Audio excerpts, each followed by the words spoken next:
Navbatdagi Nexia 2 avtomobilimizni sizlarga cho'tki narxda qo'yib beramiz. Bugun 4-dekabr 2025-yil.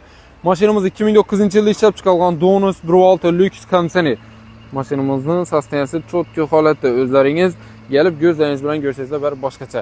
Mashinamizda 4 dona tozasidan bo'sh balolar qo'yilgan. Balolarning dishlarini ko'rib toza ustampga qilingan 266 ming kilometr yurib turibdi. Mashinamizni salonlar ham akkuratni qarab aytilgan. Qaranglar. Rollar gidrolika, aynalar misrovcha bo'ladi.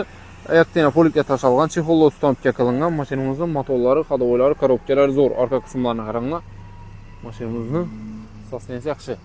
Tak, maytafollar ustampga qilingan, metan gazlari bor. Mashinamizning narxini sizlarga 45 million so'mga qo'yib beramiz. Agar avtokredit chiqaron desangizlar, oldindan 10 million so'm bilan chiqadi. Oylik to'lovi 3 yil muddati 1 million 900 ming so'mdan avtokredit chiqarib ketishingiz mumkin. Bu mashinamizning notariska esa 10 milliondan tashqari bo'ladi.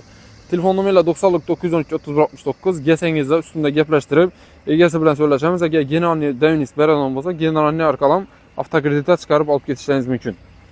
Kelaverasizlar, menga ko'p hafta savdoda kutib qolamiz. 2009-yil Nexia 2 avtomobilimiz 45 million so'm.